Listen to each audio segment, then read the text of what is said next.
And welcome back to the Constitutionals Podcast. I'm your host, Chad White. If you didn't know, this is the only podcast for the website, cpluscomedy.com. Like I just said, it's a website. Go there.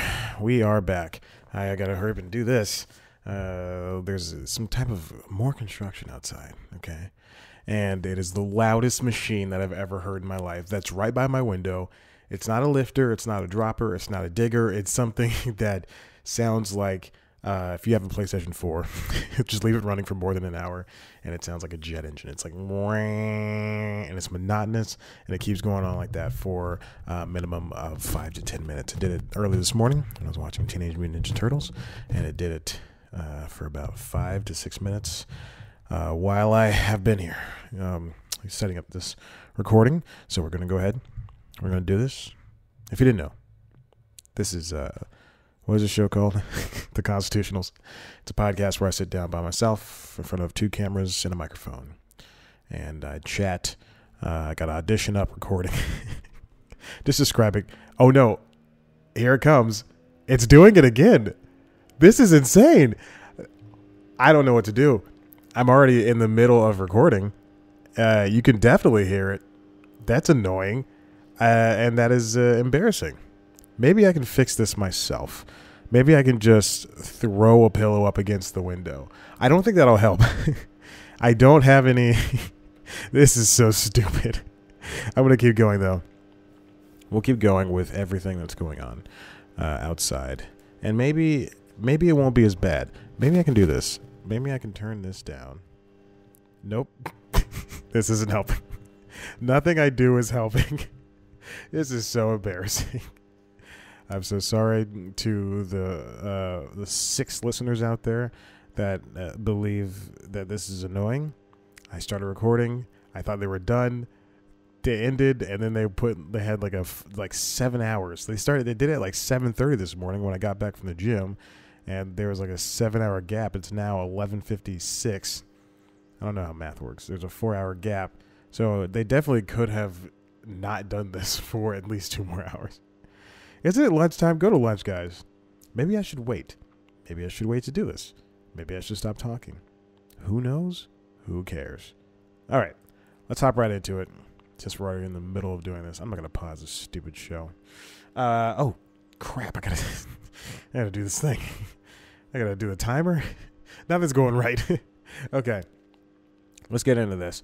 Let's talk about, for this first half of this show, we're going to talk about... Really try to pay attention here. We're going to talk about Spotify and Hulu and how many subs both of them have. One's a leader in the music streaming business, and one is third place when it comes to video streaming. I'm sorry. Yeah, video streaming? Is that it? Yeah, it's a video streaming. So let's dig into it. You know, and it's even on cardioid too. So hopefully the microphone, hopefully it's not picking anything up. 41 seconds into this show, this is what the camera says, what the whatchamacallit says. Okay. So Spotify is the first to 100 million paid subscribers. And now by first, I mean that this is the first music streaming service that is to 100 million paid subscribers. This is from The Verge, written by John Porter. The sub-lead is compared to 50 million for Apple Music. More than 100 million users worldwide now pay for Spotify Premium, the company announced. Spotify reached the milestone by growing paid subscribers by 32% year on year. Including free subs, Spotify now has a total of 217 million monthly active users worldwide. Now, that's a very important million monthly active people.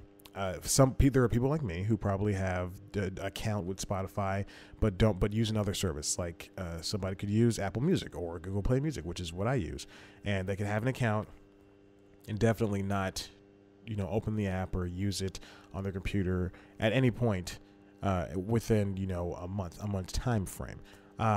So then there's definitely more people like that. But these are millions of 217 million monthly active users. That's a lot of people for one service. I don't know how many Netflix has, but they don't have a free service, so there you go. Globally, the numbers put Spotify well ahead of Apple Music, its closest competitor, who reportedly had 50 million paid users worldwide. It's dying down. It only took like 3 minutes. at the beginning of April. However, in the U.S., Apple's music streaming service is winning, according to the Wall Street Journal, with 28 million subscribers compared to Spotify's 26. Now, I wonder how many of those people are Android users, and I also wonder how many of those people are just using it on their computer. Because Spotify for Apple, they already have the built-in user base with their phones. This is not an iPhone. This is a Pixel, but they do have this built-in this universe with their phones, and people can just open up the music icon and then boom, everything's right there. Whereas for Spotify, you have to go seek it out. You have to know it exists, go seek it out, and then download this app and set up an account and everything. The same thing for Google Play Music. If it's already on the phone, then people are going to use it. Although not a lot of people use it. I use it for the YouTube, because I watch a lot of YouTube videos. A lot of tech stuff. Just a lot of tech reviews. That's pretty much it. Some dude perfect, all that stuff. Gus Johnson. Any Hoosers. Spotify's latest earnings also further eliminates the company's podcasting ambitions. The company says it intends to develop a better advertising model for podcasts, which will include better, here it comes, it's starting back up, quote, targeting, measurement, and reporting capabilities. I wonder, this suggests that, all right, here, they might answer the question this next sentence, so I should keep reading. This suggests the company plans to develop ways of letting podcast producers place different ads in a podcast depending on the user being targeted, similar to ads being targeted during ad-supported music listening. So basically, targeted ads. This is the thing that people don't want. But if you use a free service, I mean, you should expect ads. If you're using the lesser paid service, you expect ads, all this stuff. Targeted ads aren't, bad. Obviously, if it's going to be connected to the internet, you're going to get some type of adular comeuppance from that side. If you listen to podcasts using Spotify, which I understand, it makes sense. It's a built-in player. It's right there. It's got everything you need right there. You don't have to download a whole other thing. Then you really this is a boon for them. And I guess it works for you too. If I pull up Spotify right now on my laptop or my phone, I do get ads that don't pertain to me, but then I also get ads that it's dying down again. But I also get ads that are something that's, I wouldn't say based on my search history or whatever, but because again, I'm not searching for much. I'm just searching. I know what websites I'm going to. I have the bookmarks. What's the last thing I searched for? Let's see. Google I/O 2019. Yeah, I searched for that about 2 minutes ago. TSA PreCheck. Yu-Gi-Oh! The Dark Side of Dimensions. It's a movie. I saw it on Hulu. I was like, all right, let's watch the trailer. And then Pokemon Black White movie differences, because I watched the Pokemon Black movie. I am a child. That was all within the span of the last few hours.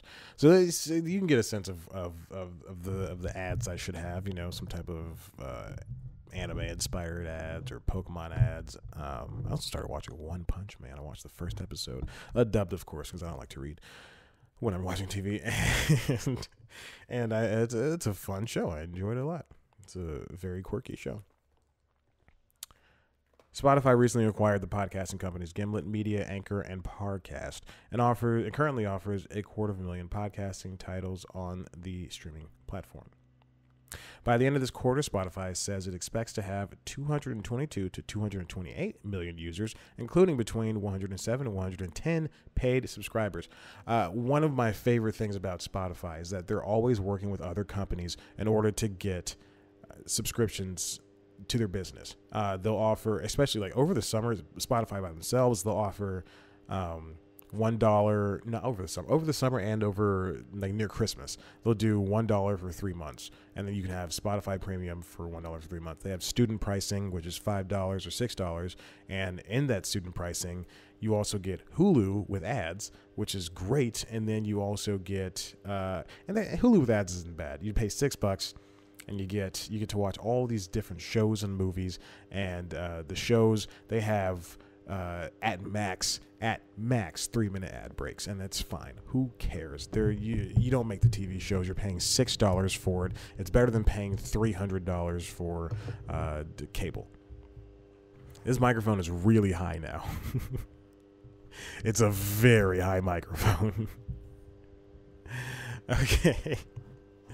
Oh my gosh. See, I didn't even notice that the sound came back on. I knew it was going to come back on. I heard it ramping up. And Spotify, and one of the things that they mentioned in this article, this John Porter guy on The Verge, one of my favorite things that Spotify has done is that they would say, hey, here's you use Spotify for a month, you get a family account, then we'll get you a Google Home mini speaker. And it's worked for a lot of people, and that's great. So Spotify, more power to you.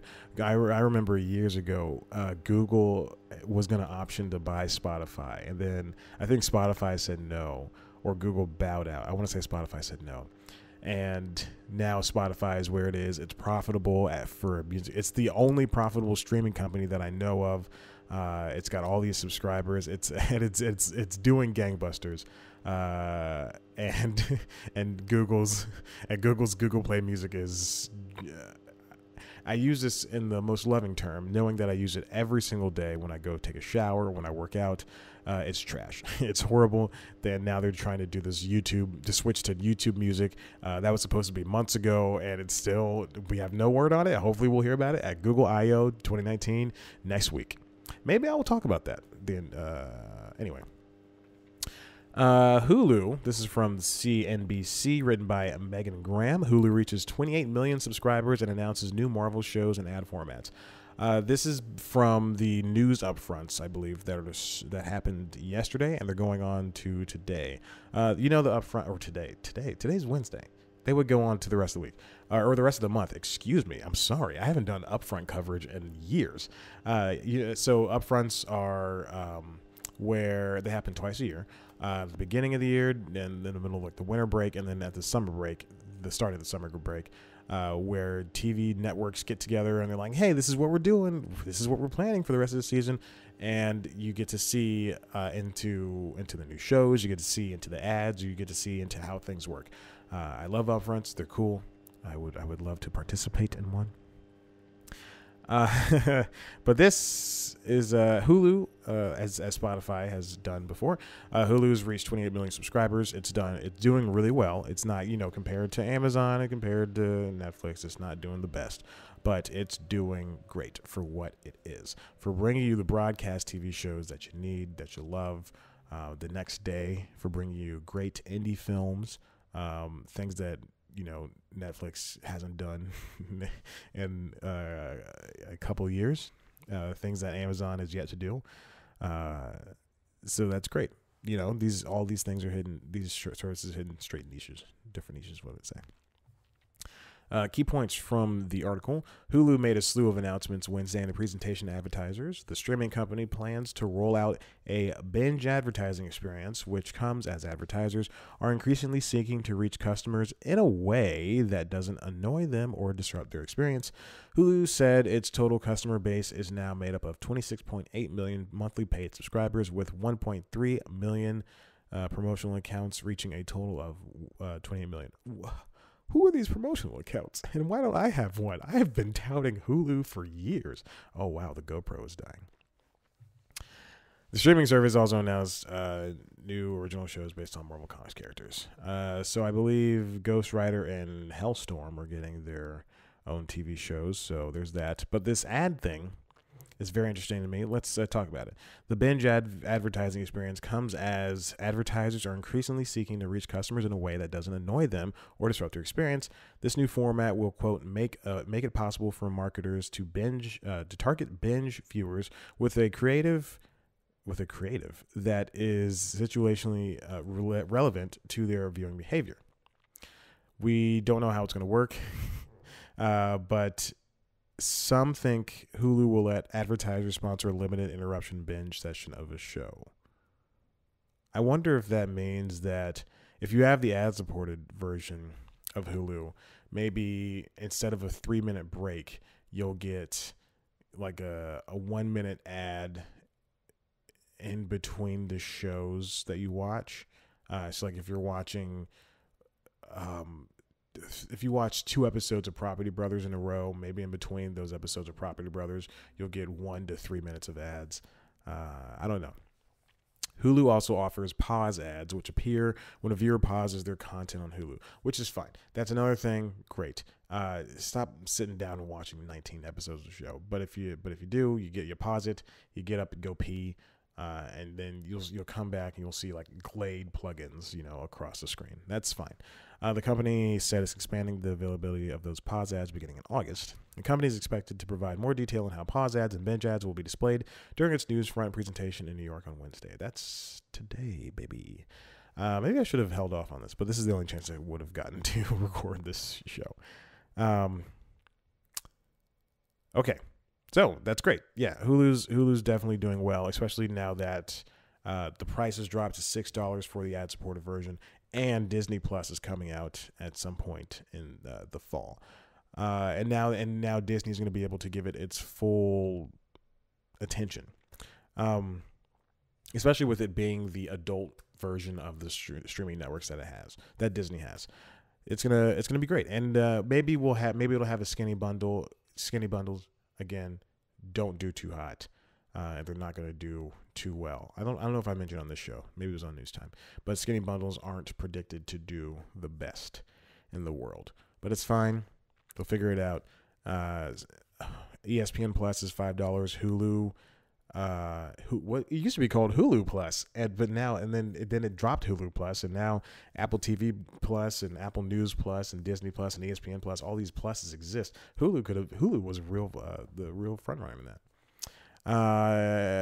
But maybe ESPN Plus $5, Hulu $6, Disney Plus is $8, $7, excuse me. So 7 plus I can't do math right now. Hold on.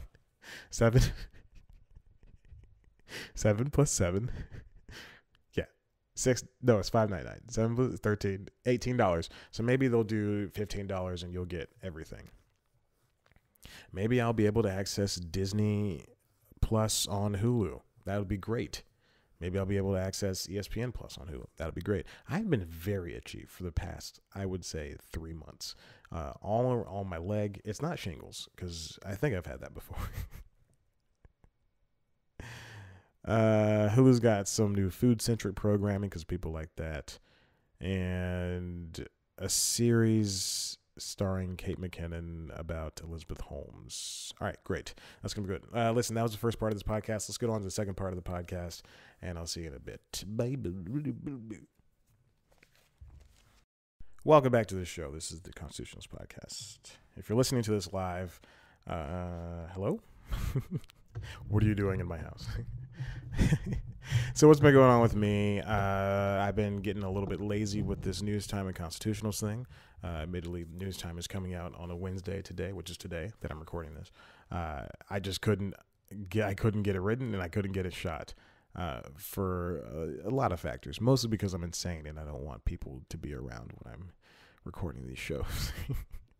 And I mean, it's embarrassing to have, to need as much time and to be as loud as I need to be with this stuff.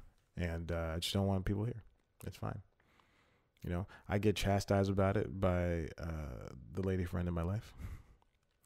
But good news. I have a job. I have a real, not a part-time, not a freelance. It's a real salaried position. I'll be starting it on Monday. I got the call during my part-time job about 2 weeks ago to interview, and I interviewed, and then I said a thank you. Well, not 2 weeks ago. It was last week. Yeah, no, it was 2 weeks ago because it was on a Thursday that I interviewed last Monday. I sent the thank you email follow-up that evening, and then yesterday, 2 days ago, I made the call on Monday, and I was like, just check. I was like, hey, just want to say I'm interested. He's like, okay, you got it. And I was like, great. So yeah, it's going to be my first salary position. I'm very excited. It is back in television. It is, I don't want to use this term, but it is the bottom rung of the ladder, but who cares? It is salaried. It's way more than I have made at the past 5 jobs I've had put together. And the last job I had, the freelancing at the Weather Channel, that was more than the past 6 jobs I had put together. So this is a good job. it's not that much, guys. But I'm very excited. I can't wait to do it. Of course, these shows will continue because I have nothing else. No other creative outlets in my life. I write, I do these shows, and then that's it. That's what I love to do. Those are the creative outlets I have. Because I don't do stand up anymore. I haven't done stand up in a minute, and also I don't want to. So let's get on with the second part. We're going to talk about Netflix and more ads. Speaking of ads for the last one, Netflix will have no choice but to run ads, industry exec says. From Megan Graham again over at CNBC. Key points. Netflix has said it doesn't want to run ads, but industry experts say Monday that it might have to if it wants to grow. Ad executives from YouTube and JP Morgan Chase implied during a panel at IAB's Digital Content News Fronts that Netflix would have no choice but to start displaying ads, and that Netflix is recruiting people to help grow the business. Several other streaming services, such as Hulu, offer both ad-free and ad-supported versions of the services. This is what I've been saying for a very long time. If you go to Reddit, if you go to Twitter, Facebook, people always say, "I love Netflix," and the reason this is what they sound like because they complain on the internet. I love Netflix, and the reason I love Netflix is because they don't have ads. And if they have ads, I swear to God, I will end my membership. But the thing is, if you want them to continue to grow and to make things like the OA and Altered Carbon, is that what it's called? Altered Carbon. If you love shows like The Ozark and She-Ra, The Princesses of Power, which I love. I love that show so much. It's such a good show. Pinky Malinky. I'm just naming children's things now. All Hail King Julian, even though that show ended like 2 years ago. If you want them to continue doing, and then, we have shows overseas, the things in India, the shows in Africa, the shows in Germany that were made just for those countries, and France. If you want those to continue to grow, and you don't want Netflix to charge you $40 a month, you're going to have to at some point have a concession that includes getting ads. I've said this before on the show, I believe, is that Amazon, when you open up the app on the phone, I'm going to go ahead and do this. I think I opened it previously, so I got to close everything out. Yeah. But when you open up the app on the phone, you get a tiny, you got to be kidding me. The one time I do it and it doesn't do it. You open up the app on the phone. Of course it doesn't do it. Stupid thing. You open up the app on the phone and you get a trailer for a new show or a new movie that Amazon is promoting. It's one of their originals and it's a 30-second trailer. It only plays it. It's a pre-roll. It only plays it for like 2 or 3 seconds before it tells you, oh, hey, you can exit out of this, by the way. 2 or 3 seconds is fine. I'm not in a hurry to go. I'm like, I got to watch the new season of Bosch on my phone, and it loads up easily. Netflix does intrusive things. They have these, whenever you highlight over a show or a movie, it plays a little trailer. That's fine. Or it starts playing an episode or starts playing the movie. That's fine. That's annoying, but it's fine. It's not the worst thing in the world. It's very important to note that you do not own any part of Netflix. You're only paying $12 to $15. You're only paying, hold on, let me finish this thought. You're only paying $12 to $15 to access this service. If Netflix wanted to get rid of acquisitions entirely and just have original shows and movies, you should not bat an eye because it's none of your business. And speaking of which, they should do that. What was I going to say? I should have just continued on with my thought. But you don't own a part of Netflix. You are nobody. You are somebody who, and you probably share your password with 7 other people. So really, you don't matter. You just pay the money, just shut up and watch the shows and the movies. It's fine. So let's continue on this article. So Netflix, of course, has said it doesn't intend to do ads.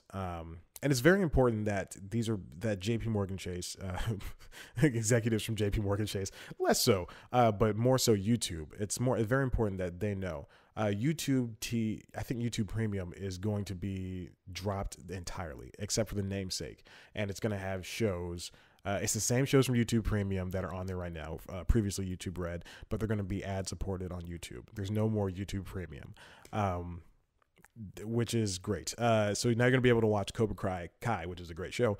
Watch that, but with ads. Fine. And it's free and you're not paying for it. But they know this is what YouTube should have started out as. They should have just done ads with these premium crap in the first place. It's not crap. A lot of shows are good. JP Morgan Chase CMO Kristen Lemkow said consumers would be open to ad-supported options if those options are transparent and customers understand the value of exchange. Truly, like if Netflix is running at a deficit, a huge deficit, and they lose money hand over foot, but they still get all these subscribers because it's so cheap. It's still $12. When it gets to $15 and that's the base price, then there's going to be an issue. The consumer wants choice and they want something that creates value for them. To that extent, that you've got the subscription version versus the non-subscription version, consumers will take the trade-off, Lemkow said. She spoke about the biggest thing that happened in TV last night, referring to the Game of Thrones episode. It wouldn't have worked with ads. That piece of content, that type of storytelling couldn't have happened with ads. The army of the dead are at the wall and we're still fighting among the houses. Hulu does ad supported again for $6. It costs $12 without ads. CBS All Access does the same exact thing. I think it's $5 with ads and then $12 without ads. Joshua Lowcock of media agency said, though there's been a move toward getting rid of ads, it will go back the other way. Lowcock is Global Brand Safety Officer and U.S. Chief Digital and Innovation Officer at the agency, owned by Interpublic Group. Here's a quote from him. We grew up in digital, believing that we should inject ads everywhere and every moment we could. And that's why you've seen ad blockers and a move to ad-free environments. I think there will become a tipping point where ads come back. Netflix is ad-free now. I can't imagine a world where Netflix will be ad-free forever. If you look at their content costs, that's where addressable advertising and new ad formats will come in. They're spending $15 billion, and I know this because I just wrote News Time. They're spending $15 billion on ads. Netflix alone, not on ads, on new shows and new movies, with 85% of that capital of that $15 billion going towards the originals, whereas Disney and Disney Plus and Apple TV Plus are only dropping $1 billion. Now, obviously, they don't have to have acquisitions. Disney's going to have a catalog of shows and movies, and Apple TV Plus is just going to be a bunch of new things that are going to be trickled out. But the important thing is they're not going to spend every dime in their bank account because they can. That's why MoviePass died. That's why Cinemia died, because they weren't able to. MoviePass was, smooth talking its way into capital, Mitch Lowe and his friends, but Cinemia couldn't get the capital because there's just no profit there. The entrance of new streaming players like Apple and Disney were a point of discussion in Netflix's shareholder letter recently. In it, the company claimed it didn't anticipate, quote, these new entrants will materially affect our growth because the transition from linear to on-demand entertainment is so massive and because of the differing nature of our content offerings. This is very interesting. Okay, so there we go. Netflix is going to have ads at some point, and you just can't freak out about it. It's fine. Truly, it is fine. If you expect it, and Netflix does it, and they're going to do it, and I expect them to do it in the same way that Amazon does it. When you open up the app, you just get a small little trailer. You can exit that at any time. Or Amazon, whenever you start a show or a movie on Amazon, and it has to be original, they play like a 30, or Showtime does it, HBO does it. They play a 30-second to minute-long trailer of an original show or movie, and it's fine. You can fast forward past it. It doesn't matter, but they both do it. I think Starz does it, but I'm not entirely sure. But you can do it truly does not matter, because you're eventually going to watch your 2-hour movie or your 1-hour show or 30-minute show, wherever you're watching. Idiots. Okay. Variety. This is from Brian Steinberg, my good friend. TV fans stream video to escape ads. Madison Avenue is racing to catch up. So it's basically the same exact article. Heineken really recently built a sponsorship around billion. I'm trying to find a thesis. I'm sorry. As the popularity of streaming video rises, however, the rules about where ads belong seem to be in flux. So this article is just basically, I found this literally 20 minutes before this. This is basically trying to realize that that where those ads that Netflix is eventually going to have, where it's going to go. And they're going to have them. It's going to happen. Heineken recently built a sponsorship around Billions, the Showtime drama about the crime on Wall Street and crime and Wall Street. Viewers of the CBS-owned service couldn't see it, but users of Roku, the broadband video hub, certainly could. As part of a promotion around the launch of another season of Billions, a Heineken and an ad available on Roku helped viewers unlock the ability to stream the previous cycle of the show, all to build appetites for the fresh episodes. I think that's a pretty smart idea.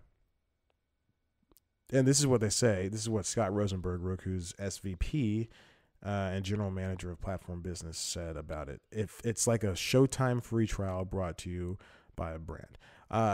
There was, what was it? The Andrew Tribeca during its first season when TBS did a 24-hour marathon. It was a live marathon, and you could hang out with Dion Cole and Andrea Vermillion and everybody else who's a part of the show. Jerry Burns.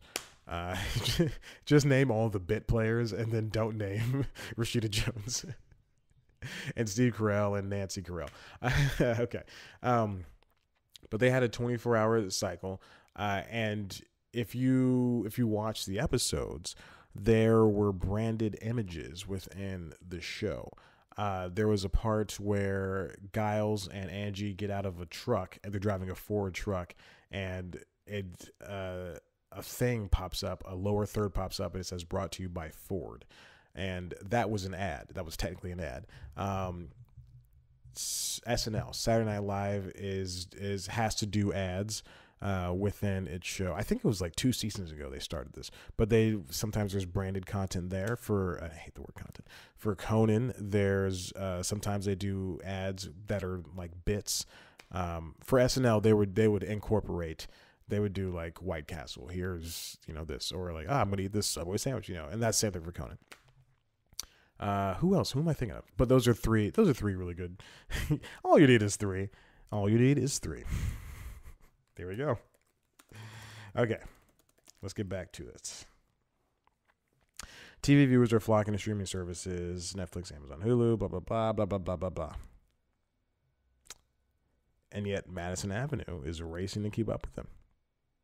So it's talking about Hulu's pause ads. Amazon may not run ads during movies or series on its Prime Video service, but is serving commercials on a different one, IMDb Free Dive.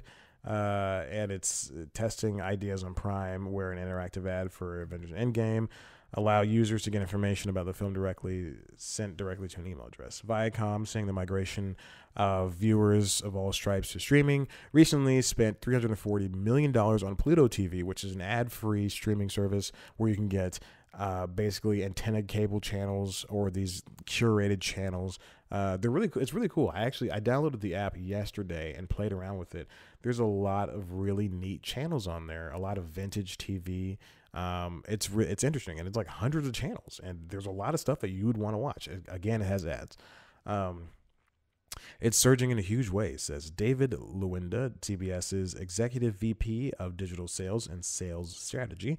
Everyone is trying to get in this space.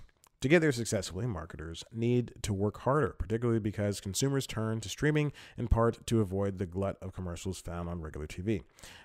People complain about all these commercials, and then I listen to a podcast or read something online, and a lot of people are just talking about, oh, did you see that commercial? You see that commercial? You see that commercial? And I'm always thinking, well, I mean, if you're watching commercials and then this other person is mad because they don't want to watch commercials and they get like 1,000 upvotes, then how are these people accessing commercials? And it's via the Spotify premiums. It's via the Hulu's, the first tier paid. It's via IMDb Free Dive and all these other apps. And Roku and the ability to, and because Roku has a free channel, they have a free channel where you can watch movies and shows good selection of both for free, and they treat it like a real TV network, and I mean, and it has ads on it. There's a whole bunch of numbers here that I just don't want to get into. A bunch of ad numbers. Check it out.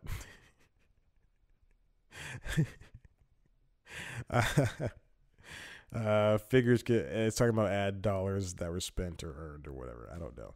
Just check it out. It's fine. This is a good article that talks about advertising. Just know that, nothing's ever going to be easy to watch ever again, because we just couldn't handle cable. It's going to happen. It's going to be hard. And people are going to revolt and be like, it's going to be when Instagram changed the way it looked. Or I remember years and years ago, when Facebook was one of the was like the biggest one still. It still is the biggest one, but I'm talking about like people used it constantly. And I remember when Facebook did its first redesign, people were pissed. Then its second redesign, people were pissed. Third redesign, people were pissed. Same thing for Instagram. You redesign it, people were pissed. They did that twice. Snapchat. The only time that, so for Instagram and Facebook, or for YouTube, for Pocket Cast, for all these different things that are redesigned, people say, there's like a small contingency saying, I hate this is the worst, and I'm going to stop using this service forever.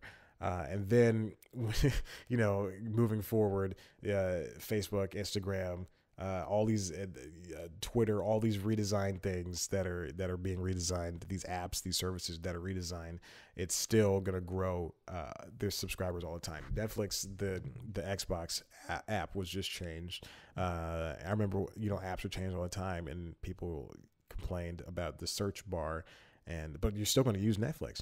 The only time I've ever seen it not work was Snapchat. And Snapchat, when it redesigned on Android 2 redesigns ago, people dropped it and hated it, and they were like, this is the worst. This person, the guy who created Snapchat, hates Android, and blah blah blah. And then we saw a real dip in all users for Snapchat, which is very interesting. I think Snapchat's the only time I've ever seen something drop like that. Anyway, that was good ad talk. Listen, if you like what you heard here, why don't you head on the website cpluscomedy.com, where it's down right now for personal reasons, but it'll be back up hopefully within the next 2 weeks. But until then, head on over to youtube.com/cpluscomedy to check out the video version of this podcast, as well as News Time, which I swear to God is going up today. News Time is a premiere show that usually uploads on Mondays, but recently personal issues, so it's uploaded on Wednesday today. It's a weekly news show, entertainment news show. It's like the Daily Show, except less funny. I take deep dives into news stories. I like it a lot. It's a good show. I love doing it. Thank you. Check it out. Follow us on Instagram @CPlusComedy, Twitter @CPlusComedy, me on Instagram and Twitter @ChadBlackWhite. Like us on Facebook. Thank you for listening. I very much appreciate it. You're the best around. Goodbye.